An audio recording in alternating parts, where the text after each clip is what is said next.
Well, welcome to this edition of Getting to Know Your Indiana Neighbor. And the first time I sort of met this neighbor, I was doing a game for Dwayne Shake on Memories. You were playing at Tecumseh. So you come all the way up those stairs. Remember, you have at Tecumseh at the press box, you have to climb the stairs to get up there, and then you get up there and you say, who the heck is this guy? So I'm talking to her, and outside of some text, this is really the first time I've formally met Gretchen Miles. Nice to meet you. Nice to meet you too. Thank you. Gretchen, of course, in this area needs no introduction. We'll go over many of her accomplishments as we've gone along, but Gretchen has a story to tell, and some of it not so happy, but most of it, Gretchen, I'm sure has been a great life for you, and we'll sort of go back in a moment, but let's look around a little bit, Gretchen. I don't know if you get a chance to do this every time you walk into the floor or just have never done it, but we're at the historic Hatchet House where you grew up. Mm-hmm. Whenever you think about this place, what's it mean to you? Well, it's definitely my second home. Just a lot of great memories. We always talk to the kids about how grateful they should feel to be in a place like this. I know we all take this for granted, I'm sure, on a daily basis, but this is always my favorite time to be in the gym is on days like this when no one is in here. It's just the quietness of it. You hear the buzzing of the lights, mm-hmm. and sometimes the best times is when the lights are out, and this is when I do my best thinking. I just remember being in high school. Sometimes it's my best thinking, or like on tough nights, or on nights maybe I didn't play as well, or the team just had an off night. These were the best nights just to come in here and just get some free throws up, or if things in life were just tough, this was just the best time just to be in here, just by yourself and just be. And so I think this is like the second home of just a lot of memories of just the best place to be.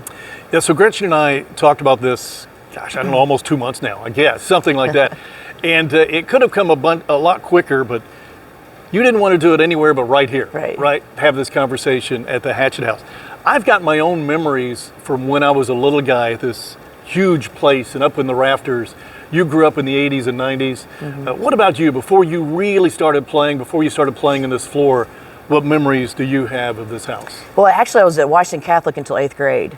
So transferred over, so I actually got to experience another iconic gym in the Birdcage too. Mm-hmm. So very fortunate to be able to play there, and then come here and watch the teams with Rochelle Padge at the time, and of course Julie Helm and the Hughes twins, and get a chance to play with them, and Robin Houchins, and just very fortunate to be on like really good teams, and just watch the Hatchet House be packed on even a Saturday afternoon. Yeah, for girls' games. On girls' games, yes. And be part of those teams too. Mm-hmm. So I mean, just to be able to see this gym packed, like we just didn't know any different. Mm-hmm. But just to be able to hear people talk about this gym, and it's even today when teams come in here, just to be able to just kind of they stop and just look around. It's really cool to be able to see that, and for our kids to stop and say, watch when these teams walk in here, and they take that moment to look around, kind of like you're in the movie Hoosiers. Yeah. Just to be able to take it all in. Yeah, and I heard this year actually that officials, and it makes sense, of course,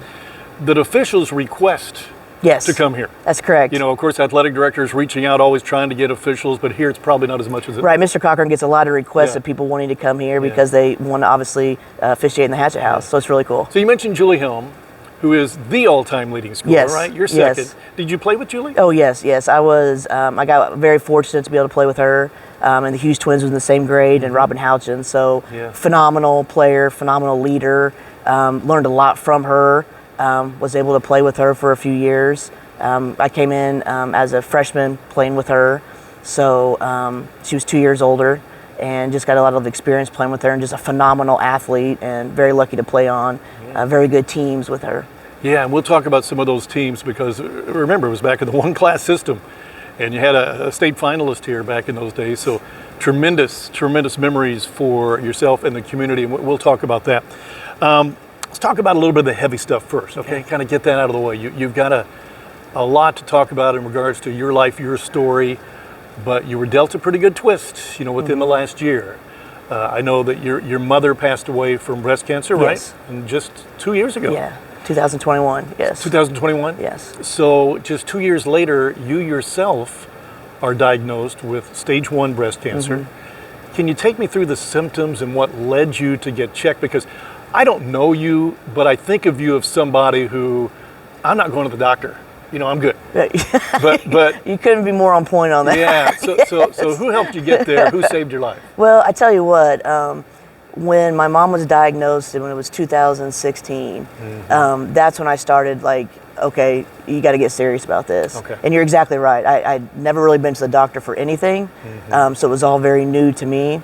And so when COVID hit, I was started to go when COVID hit, and then started to get just routine checks, and then something popped for my last one in September, end of August, early September. So just being able to go through the experience with my mom and just going through the whole, the entire thing with her, I knew I got to grow up, right? Like I got to take things serious here. So when I was able to go through that, and then they found something at that time, obviously very fortunate they caught it early, very fortunate. There was no chemo needed, went through 21 rounds of radiation, still on medication that I'll be on for the next 5 years. I'll have my first scan coming up in August, just making sure everything's good to go. That was the process of it. So feel very fortunate of the process of what happened, the journey of it. Obviously, knowing it could have been a lot worse situation out there, but I think just how my mom went through the whole thing gave me more of I knew the lingo more of what she went through. So then when I went to the appointments, I understood what was happening more, so I knew what to expect. But you got to ring that bell, didn't you? I did get to ring that bell. Yes. I did. That's got to be a great feeling. But It did. as much for you, but to those who love you, of course, Yeah. and so many. I mean, I don't know how you put into words. I don't even know if I should ask you how you put into words, but the support that you got from your players, the community, your friends, I'm sure your family, had to have been something special for you. Yeah, and I'm a very, very private person, so this was all very, very hard and very obviously new to me.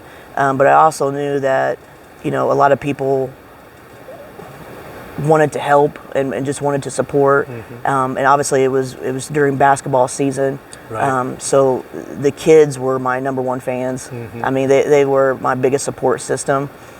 They knew that we weren't going to make this an issue, but they also knew that my door was open anytime that they needed to come to, ask me anything, or, even if I needed them.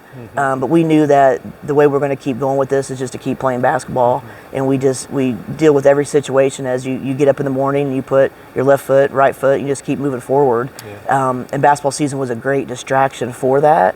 And we kind of through the whole season talked about just handling hard things better, is that everyone has a story and everybody's story is a little bit different. It doesn't make it any better or worse, in that we all just have to handle things as they're thrown at us, and that it's life. It's just life, things were thrown at us, and we just got to keep moving forward. So you had the treatments as you were coaching? Yes, my last treatment was the Monday after sectional. That's right. Yes. Monday right after sectional. Yes. Yeah. Did you miss any games? No, I missed a couple just due to fevers flaring up. So just trying to just keep it safe that way. But then other than that, no. Yeah. But of course, the best reward to have out of that, and just I think the best thing that came out of it is just winning that sectional right before the end of the treatments. Yeah. I did read, though, where once you were diagnosed, you wanted those who you love to know first, and you went straight to your team. Yeah. Can you tell me a little bit about the conversation and the reaction of the team? Had to have been really, really difficult. Yeah, and that was, I found out in September 1st. And for me, I always want to have a plan first. I know people make decisions quickly emotionally, and that's not me. Right. That I want to have a plan first. So I really didn't tell anyone until probably the end of September. Of course, the first people you want to call are your parents. Yeah. And that was a tough part.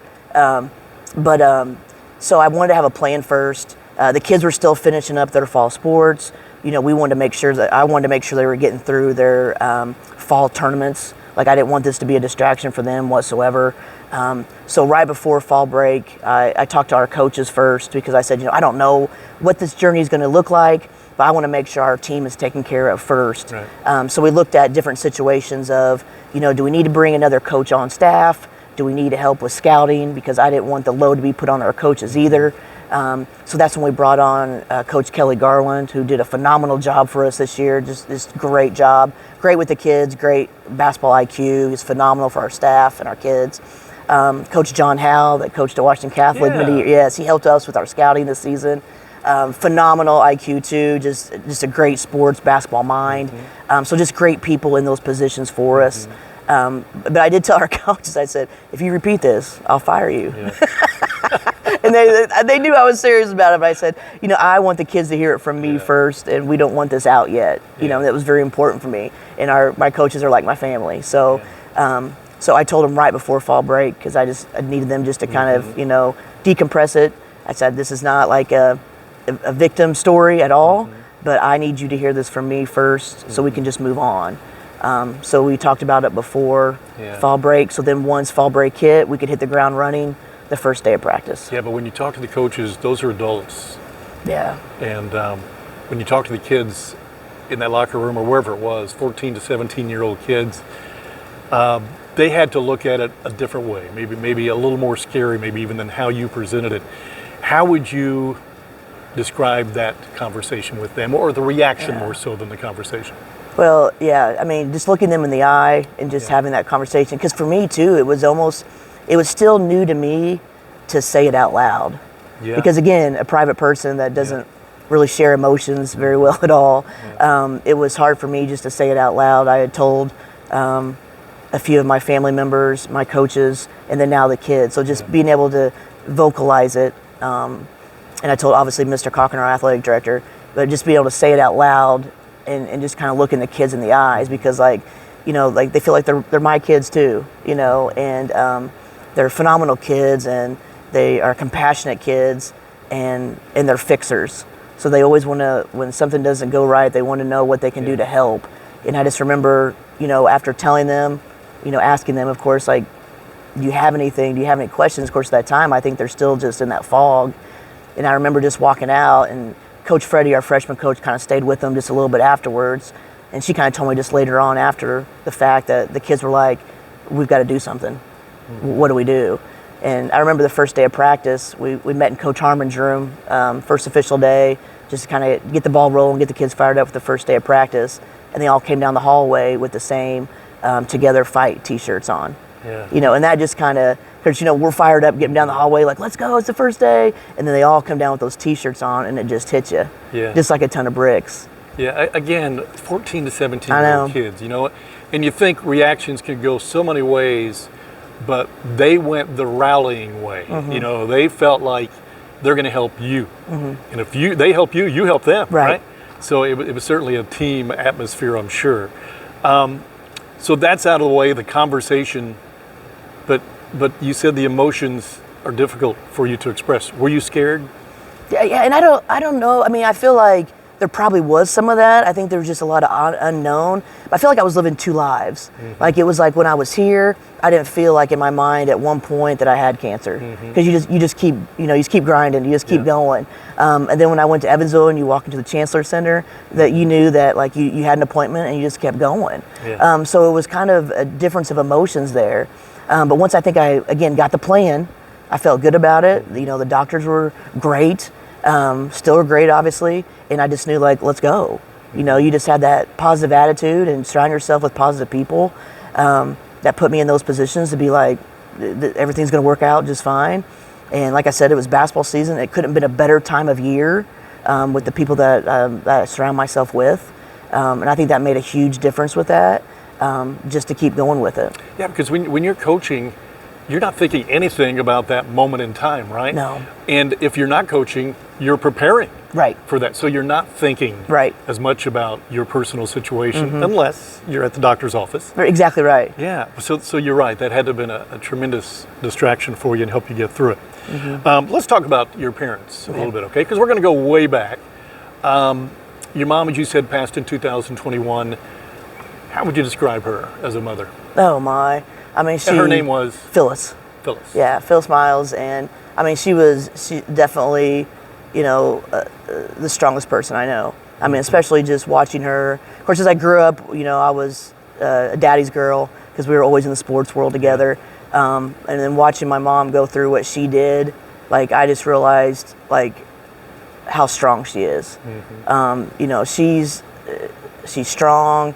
She was, you know, our number one fan. She, you know, the one that keeps the family together. I mean, a typical mom, you know, that does everything, wants no credit whatsoever. She was a teacher for 40 years. Here? Yes, at Washington Community Schools. Yeah. She, I mean, just loved her job, loved the kids that she served. Just loved being a people person, being out in the community. Just loved being with her friends. Loved supporting her kids, her own kids.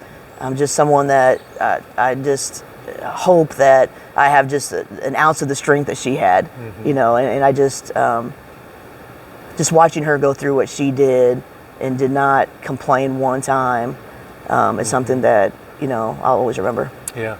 So with your mother, you had to kind of watch the process of her passing. Right. Very, very difficult. Your father, a different situation entirely. 2014, you told me he passed from a heart attack. Yeah. You said you were a daddy's girl. Yeah. Obviously. Definitely. And I know that struck you hard, and we won't talk about those emotions. But what I do want to talk about is your relationship with him during the growing up phase, getting to basketball. Was he the first one that introduced you to basketball? Yes, definitely. What age? Oh my, I'd say probably like since birth. I feel like like you feel like you just had it since then. But he was always coaching something, and so I was always around. So I would say probably at least 4 or 5 years old. Where did he go to school? What was it? He was a Washington Catholic. A Washington Catholic? Yes. Did he play basketball? Yes, and he was a very good athlete, and I only say that because from what others have told me. Tom Miles. Yes, right? yeah, he was a very humble guy. Never shared those stories with the family. Actually, the baseball team has a Tom Miles Invitational they just had this weekend, and when they were reading off his accomplishments, I learned more about him in that situation than he ever shared with us as a family. But I think just how humble he was, just going about his daily business every single day, and didn't need to tell anybody about it. Just did his thing. Is something too that I always admired about him. But I was always at the practices with him, no matter if he was coaching a boys team, a girls team. And then some drills he let me, you know, jump in on. But if I get jumped in on him, I had to finish him. Yeah. You know, like there's no stopping him, you know, or anything like that. Yeah. But we'd always, when I was in high school, we would spend every Sunday in this gym. Yeah. Every Sunday. Gym? Wow. We didn't miss a Sunday. What a crazy privilege that had to have been that you didn't appreciate at the time. Right. We'd always go to Coach Brothers' house, get the keys. He always knew what time we'd come by, and we'd come in here and get some shots up. And it didn't matter if it was, you know, Christmas Day. It didn't matter what Sunday it followed on. You know, we were always in the gym on Sunday. And I feel like looking back on that too, and it was never a pressure thing. We just knew that was our time together. Okay. It was never like we had to get in the gym. Oh, no. Something you really It was always that we both looked forward to, because that was just our time together. And what did he do as a profession? He was a banker. He was with the bank. Okay. Yep. All right. Yep. Very good. All right. Well, let's go back to 10-year-old Gretchen Miles. You were at Washington Catholic Elementary, I would assume, right? So, who'd you hang out with? What'd you do on a typical summer day? Oh my gosh! So we were, you know, whether we were playing baseball, we were playing soccer, we were playing basketball, we were playing football, we were playing. It doesn't matter what it was. We had to get inside before the street lights came out. Yeah. You know, turned off. So we were always outside playing. Our neighborhood was mostly boys, so that's what I just grew up playing with. Is just playing with the guys, and loved it. So I think that's where I also enjoyed just the sports world of that. Is just playing with boys all the time. Even at recess time, you know, we're playing with guys, and just enjoyed the competitiveness of it.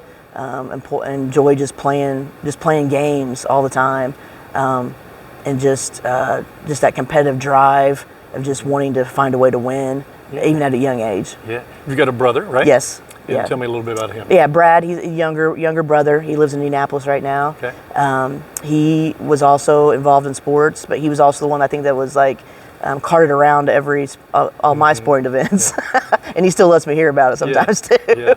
But no, huge supporter. You know, definitely with going through when Dad passed away, and then going through when Mom was sick. Just great brother. I mean, he just was, even living in Indianapolis, came home a lot to help take care of Mom and things. So very close.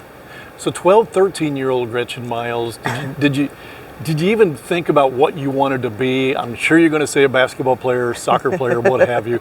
But was there anything out there that really you felt like you might be when you get older? I think I always knew that I always wanted to get into like coaching. Yeah. I mean, I think that was just never. It worked out pretty well. Yeah, well, I don't know about Spoiler that. alert. I don't know, but It's worked out I don't pretty know. well, yeah. Like, it's always a work in progress, but I think just because being around my dad, being around the sports, and just the teaching part of it, and then, of course, Mom was a teacher, so it was just like a great combination right there.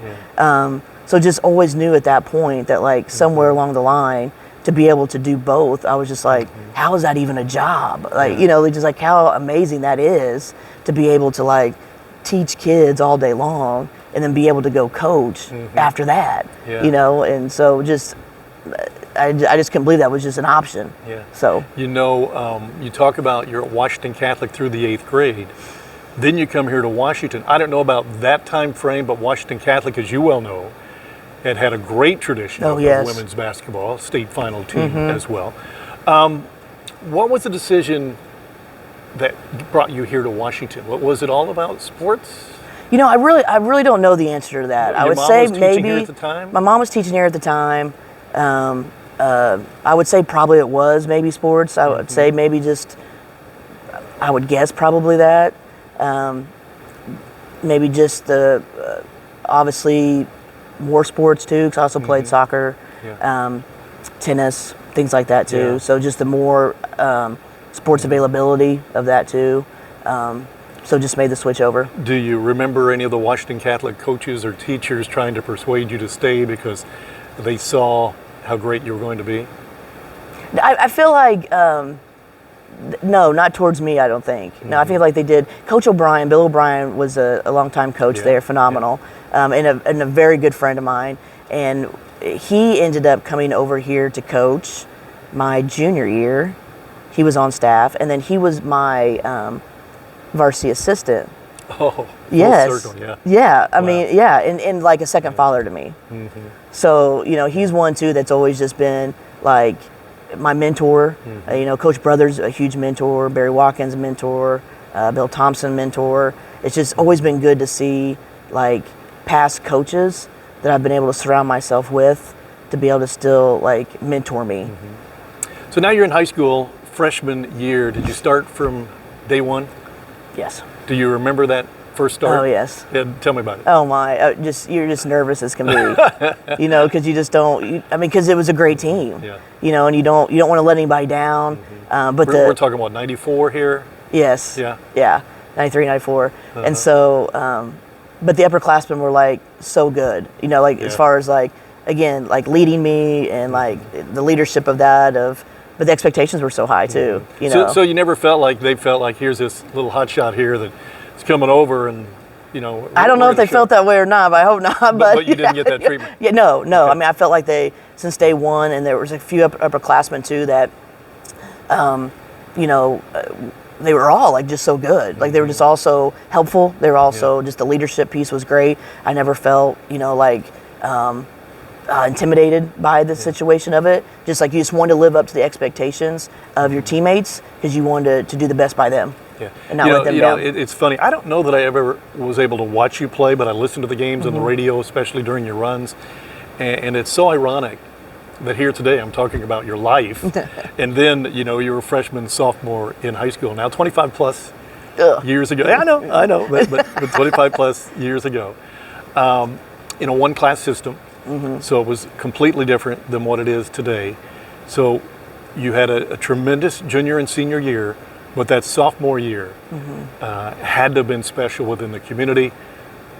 Best memories of your sophomore year going to the state finals, right? Right, and I think just like, you're right, the community support is just something that you just can't, like, you just can't explain until like you were in it. Like everywhere you went, like everyone was talking to you. Like everyone just felt like, you just felt like you were a celebrity.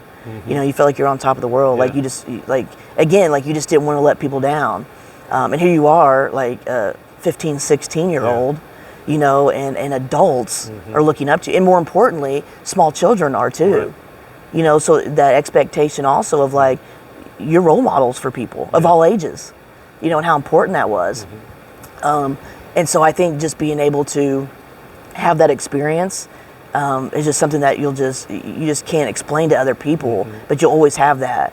And just being able to go around town and see in businesses like their windows decorated, and people putting things out on the radio, or their cars decorated, or people buying you meals every day of the week. I think we gained weight like during the season more than what we should have.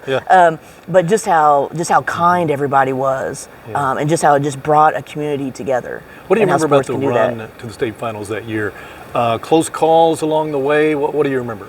Oh, I just remember just how close the team became, just the competitiveness, just the high quality of competition. Of course, we'd love to have that game back, But I mean, just the run to Market Square Arena at the time. I feel like the whole town was there. They had the yellow gold hankies, flying in the air. You just ran out there and you just felt like, just chills all over your body. Who'd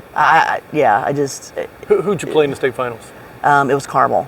Carmel. Yeah, they got us. Yeah. That was in the afternoon game? Yes. Okay. Yeah. That was that game. But leading up to that, the sectional all the way through, you guys were obviously a very good team.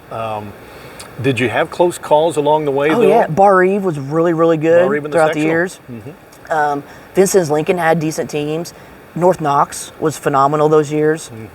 Bedford North Lawrence was phenomenal. That's what those Saturday afternoon games would be like, crowded throughout the gyms. Like at Bedford, they'd be packed. At Hatchet House would be packed. So those games would be always close calls there. Just high touted games that people from all over would come watch. Yeah. You talked about, as a 15, 16-year-old kid, being a role model, that little eyes are watching. I'm guessing you've had that conversation 100 times to teammates over the years, that this is what you're expected. You need to be the role model because those little kids are looking up to you. Right, and it's very important for our kids now, like when we do community service projects, for them to get out to the community that supports them, and for the younger kids too, like when they get out to the elementary schools, or when we get out and watch the younger kids play their basketball games, is for them to see them.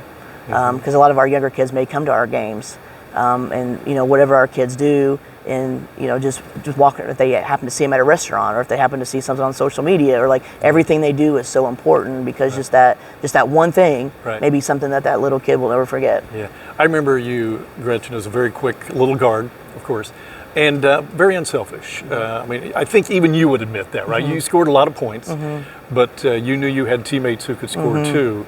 And again, from the coaching standpoint, that has to be a value, that the value of being able to produce not only scoring, but passing the basketball. So again, knowledge that you can speak to, because a team was a team. Oh, right. Right? And I get the sense that you knew you weren't a one-man team. You always had a team around you. Oh, yes. Very fortunate to play with, like, people that could score. Yeah. And my favorite part was dishing out assists. Like that was just the fun part of it. But definitely give up an assist anytime before I would want to put the ball up. But like my freshman and sophomore year, we had like 4 other players that averaged double-digit scoring. Like Julie was 22 points, and the others were at least 15 or 16 a game. Like I think that year we averaged like 70 points per game scoring. So like I had 4 options. So it was a nice job to have as a point guard then. But no, it's really fun to be able to see, like, to talk to kids too about like just like that pass is just as important as that shot.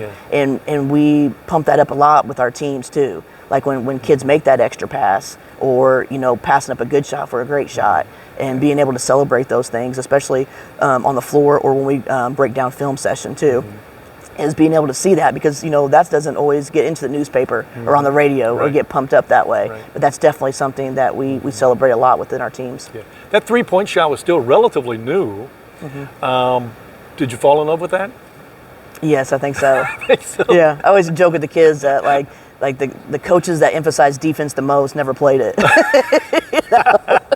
So when they always joke about like hitting threes, I'm like, you guys aren't even close. Like you're not even close. We always just kind of joke back and forth with it though. But yeah, so when but again, when you had 4 people that could average double digits, on there, and I was could wide rebound, open. And could rebound. Yeah, they could just rebound Yeah. all the misses and throw it Right, back out. right, And I always right. talked about Elizabeth Pruitt at the time. I think Oh, my one gosh. game she sets the record for 26 rebounds, Yeah. and they're probably all my misses. And then she just kicks it back out again. You know, You know, you're just helping her out. that's right. That's right. You're just She's helping helping her me out too. So Yeah. So I talked about your first game.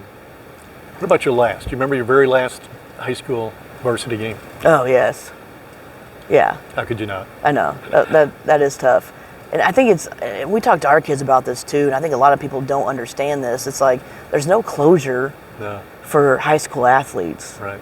And it is. It almost kind of feels like a death. Yeah. And people, I know that sounds kind of odd, but like your last high school game, and it could be like your last like high school event ever, and it's over, and then with the next couple days, the coach says, "Okay, turn your stuff in," and then you're done, and you're just like, "Now what do I do?" Yeah. I mean, we're like that way as coaches too.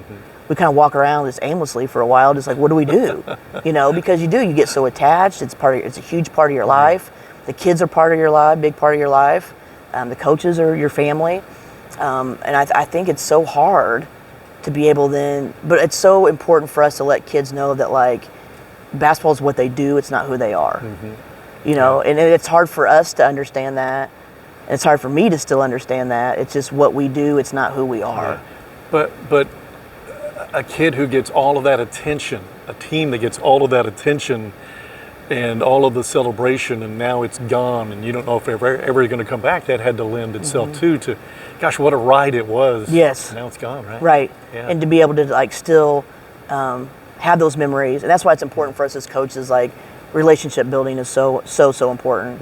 It's for us to know these kids as people first and basketball players second, because we want to continue those relationships past their senior season. Yeah. You know, because we want them to still be in contact with us. We want them to be able to carry on the non-basketball characteristics through their life too. So the recruiting process, you know, I know it can get really crazy. Back then, I don't know how it was, but you were still a little guard, right? High scoring little guard, could do a lot of things, but did you get a lot of attention? Not as much as you had thought? Or were you happy with what you got and where you ended up? Well, yes. I mean, again, little guard. So, you know, and I was able to play at University of Southern Indiana, and that level was probably above my skill set. Was it really? Yes. Did you I get think recruited so. though from other schools? Yes, and it was mainly like D3. Okay. Yes, and of course USI was D2 at the time. Redshirted my first year there. And then, so I played. I was there for 2 years. Redshirted for what reason? Just because of who was in front of me. Okay. Yes. Okay, that had been difficult. Yeah, it was different. Yeah, it's different.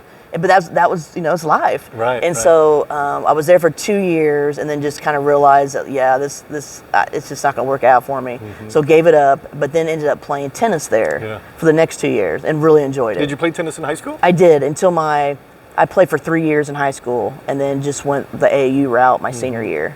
Okay. So, but yeah, then finished up my college at USI playing tennis. Was your major at USI education? Yes.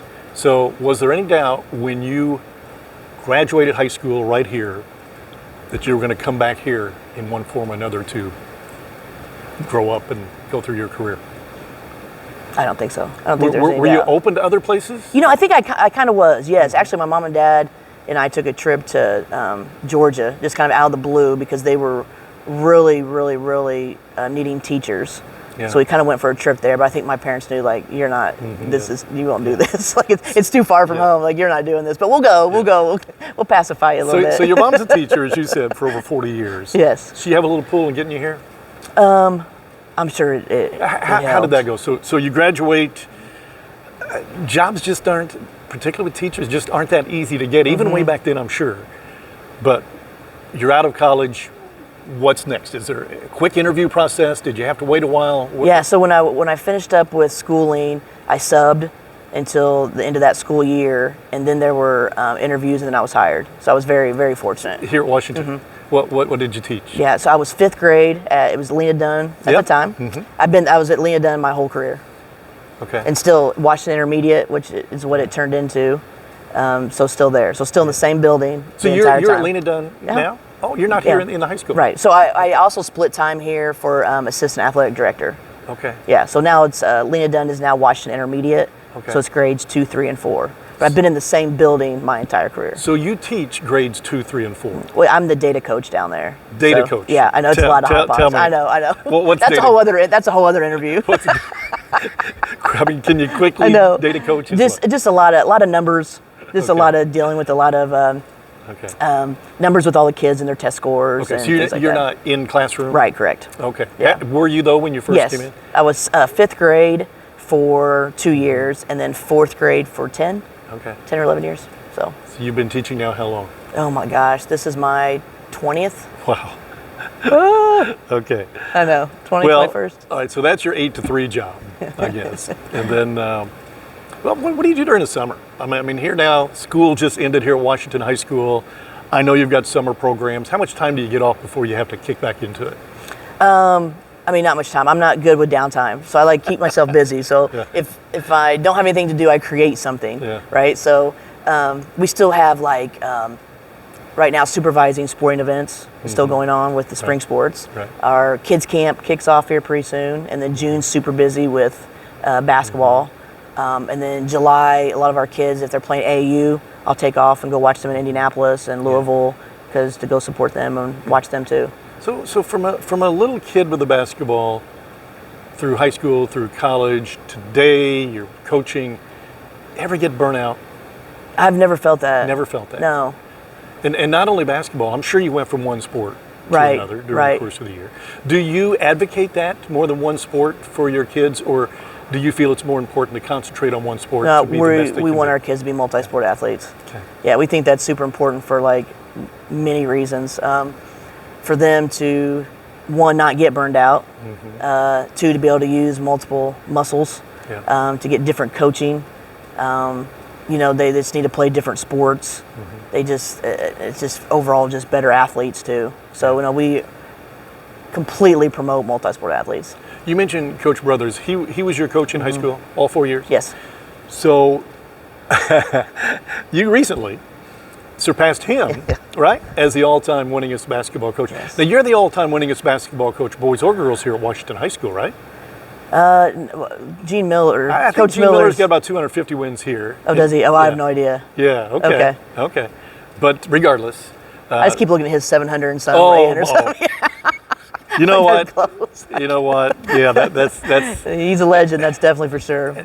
it's another story, but how good does he look? Oh my, yes, he looks he's like phenomenal. He could do this Yes, forever. Another so, 40. So maybe I'm wrong on that, but regardless, you're the all-time winningest girls coach, and you surpassed your coach, Steve Brothers. What did he have to say to you as time came for you to pass that? Anything Yeah, else? well, and it was kind of an awkward situation. Not an awkward, it was kind of a by weird the way, was situation. a great athlete at Washington Catholic. Yes. We kind of, after one of our home games, went to the locker room. The kids were like super excited, jumping around, throwing their water everywhere. And I'm like, what is happening? You got we just want just a game. Yeah. We got to get over this. We got to move on and stuff. And I had no idea what happened. You had no idea? None. You didn't even know you were tied going into that game? Nothing. I didn't even know it was a thing. I didn't even know, I didn't even know. Okay. And so a couple of our coaches, I guess, knew because of Coach Brothers had let them know. Okay. And so our kids knew. Well, I think Mr. Spillman had announced it. Of course, I didn't pay attention to it because Right. you're in the zone, you know. And so they had said something. I'm like, oh, You probably had a okay. scowl on I your know, face of some sort. Not, I know, because again, how do you handle that? But it was really cool to hear from Coach Brothers and the fact that he was my coach too. But it was a great conversation, and we went out to actually dinner that night too, and just talked about the good old days and back in the day, and I've those just kind of met him things. on a couple of occasions. Really, I did that basketball game with him at Tecumseh. But you can tell what a humble man he is, and knowledgeable Oh my about, gosh. about the sport of basketball and others. But he seems like just a great person as well. Again, still a mentor for me. Yeah. So I could call him any day of the week, no matter if it's about life situations or a basketball question or a stat from back in the day, 1993, and he's going to know it. So just a very good mentor. Who are for some of those myself. other mentors, teachers, maybe people in the community, maybe coaches who you think of first when I ask you that question? Well, definitely coaches. Again, with Coach Brothers, Coach Bill O'Brien, Barry Watkins, Bill Thompson. And they have always been just Mr. Cochran when he was here for our athletic director position. I mean, just people who have had so much experience and has seen just whether it's changes in sports or maybe changes with kids, parents, whatever that might be. Just being able to just talk to them, and Coach Miller. I mean, like, we have a Hall of Fame coach here, you know, and just being able to like sit through his practices, or he's another one. If I have a basketball question or like a strategy question, like immediately you could talk to him. You know, just being able to have those people around that are so open, just to be able to have those conversations with you just means a lot. Yeah. From a coaching perspective, do you feel like you're a perfectionist? Maybe even personality. Are you? Well, let's start with that. I guess do you you could feel say like you're a perfectionist? I feel like I Everything has to be in its place for you to I feel think comfortable so. and not stressed. How would your players describe you as a coach in regards to intensity, sometime overboard? I'm glad you don't have them here. For the No, interview then. I'm just asking you. I can always ask them. But you had a lot of kids over the years, so there'll be a lot of different answers, right? And parents as well. But how would they describe you as a coach, you think? Well, I know when I first started, I think you could say the same way as like as a teacher. Like, you always want to go back and probably apologize to your first 2 or 3 classes or teams, because you just want to. Yeah. I feel like probably the best advice you could get is like just be yourself. Because you go to so many clinics and you watch so many like videos sense. and you watch so many coaches and you want to try to emulate other people, and you really just have to be you. Yeah. And I feel like maybe early on that wasn't me, and you know, you maybe being too much of a screamer and too much of not so much. I wish I would have built relationships better when I first started coaching, and I learned so much now from that than what I did early on, that you just wish you could go back and just apologize for those things. But I think with our kids too, like we hold them to a high standard. We expect the best out of them. I feel like we're firm but fair. Intensity level is high. But I do feel like they know that we're going to love them tough. Yeah. Other coaches on your staff right now, let's give some credit. Oh my gosh, couldn't do it without them. I mean, there's no way, and just the trust and loyalty of them. Again, Dave Harmon's my varsity assistant. He's a teacher here in the high school, which helps out a great deal. He, and again, a father figure, role model for these kids too. He's also licensed in like strength and conditioning, so that's helped out our kids a great deal as far as our speed and agility goes, and just weight room things go. That's been a huge turnaround for us. And so his ability to break down film, watch film, has been a game changer for us. Puts in a lot of time. Just a hardworking guy that, again, will just do whatever it takes for our kids. He just loves our kids. Casey Freddy is our freshman coach. She's been around for us for many years too. She's our social media guru, and she's phenomenal. So like, I feel like no matter what team, no matter what game we go to, they always say, "Who does your social media?" Because she just does a great job with it. And she's the one who sent me pictures, right? Yeah, she's that person. So let me I don't want to embarrass you, but Gretchen, this is the detail she goes to. Is it Casey? Yes. Casey Freddy sends me a text. Did I say that right? Casey Freddy. Yep. Sends me a text and says, "Thanks for doing this story on Coach Miles. She asked me to send these pictures to you." And my first thought is, are you old enough now that you can't send pictures? My second thought is, you've got a secretary who's much, much more than a secretary. But Casey, thank you very much, and for sending these pictures that you all have been seeing. Well, and the crazy thing, like with my family, like we just weren't picture takers. So Casey's one that I noticed that from your Facebook page. Yeah, and I don't have Facebook. That's so right. Like, so I don't have social media. So like, she's one that will like hunt things down and find it. So like, that's why I turn her loose and she goes. So, but she is like, she relates so well to the kids. She has a social work background. She puts in a lot of time for the kids. She does she relates so well with them. She's always just like into the new things with what the kids are into the new with, you know? Whatever that is. So so like she can relate to that. The kids love her style. Like she just her wardrobe is. They would love to just go through her closet and get all of her things. So they have a lot of relatable things to talk to. And she puts in a lot of time with our kids. Brittany Chestnut is new to the staff. She's a secretary at the high school, and the kids are always popping in there talking to her. So just that relationship piece too. She's also a former player within the Lady Hatchet program. So again, she's one that really dives into the X's and O's of the game. She develops those JV kids to become varsity players. Puts in a lot of time for us, not only in the season but in the off season too. Really, the relationship piece that she has with our kids is off the charts.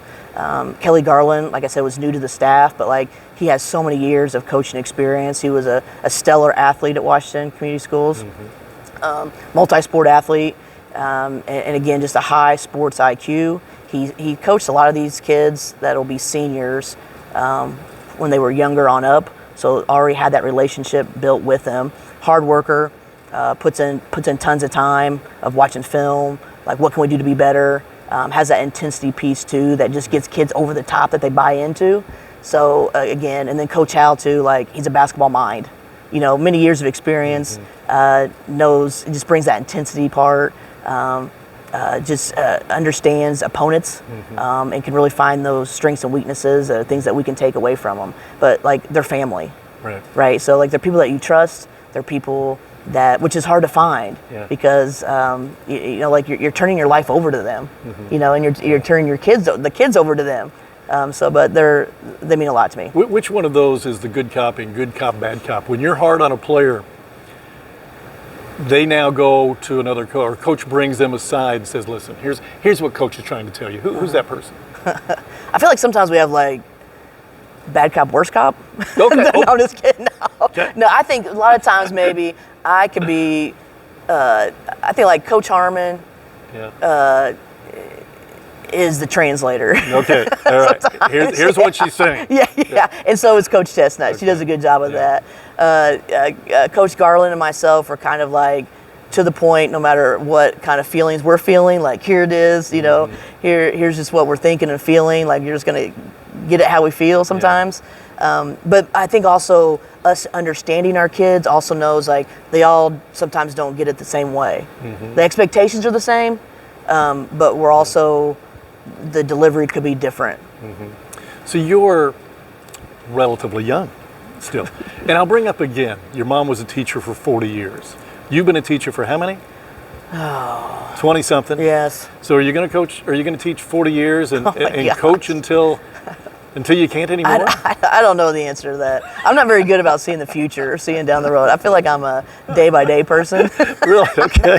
I know. Right. She was a legend, that's definitely for sure. I don't know if I could outdo a legend. They say never follow a legend. Well, so you do know you're a legend. Well, I don't know about that. But you're a legend. When you think of Washington High School, and I leave out so many, for basketball players, of course, the Zellers come to mind. Craig Neal, Bushy. A lot of people before your time and my time. Julie Hale, those people. But Gretchen Miles obviously is right there, if not at the top. It's a great honor for me to come down here. But what have we not talked about? Is there anything that you feel, it's your forum now, anything that we haven't talked about and you will, once you get away from here, you'll say, I wish I would have said that or wouldn't have said that, but anything you can think of that you'd like to add to this conversation today? I think like when you were talking about the support of the community back in the cancer situation, I think also a big part of it too is the coaching community. It was unbelievable how many people reached out of like across the state, where I would probably get a text or an email daily. Like it's kind of like they always say like from the guy standpoint, like a fraternity, sorority sort of thing, kind of one of those just groups of people, of coaches that just always are there for each other. And they know what you go through each day. And like they're always just super, super supportive, even on their busiest time of year during the season. Of just, and a lot of the coaches obviously I knew and some I did not. Or if you're just going to play in somebody's gym or they're coming to your gym, just the kind words, whether it was coming from their coaches or their players, just popping over, just saying, "Hey, coach, we're thinking of you." Just those words that you just don't think. You kind of get in your own zone of your own world, And then when somebody says something, you're just like, oh, you know, you just have to kind of step out and just say, okay, you know, I do appreciate that. And it is nice to hear that. So I think the coaching world is just unbelievable, the support that they bring to other coaches and their families too. Very true, but you don't even know. You mentioned the coaching, but the communities themselves around you. You know, you're Daviess County, but I know Martin County rooting for you. I know everybody, you know, when they hear the word cancer, you know, and everybody can relate to it. So you don't even know who all was supporting you in prayer, in love, reaching out to maybe friends of yours or what have you. And I hope and pray that August scan is positive. I know it will be. That. And we thank you so much, Coach Miles, and Thanks for having success. me. All right. Thank you very much for having me. Here she is. She is a legend. And we're in the legendary House of the Hatchets, Hatchet House, of course, and she wanted it no other way. Thanks for watching this edition of Getting to Know Your Indiana Neighbor with Gretchen Miles.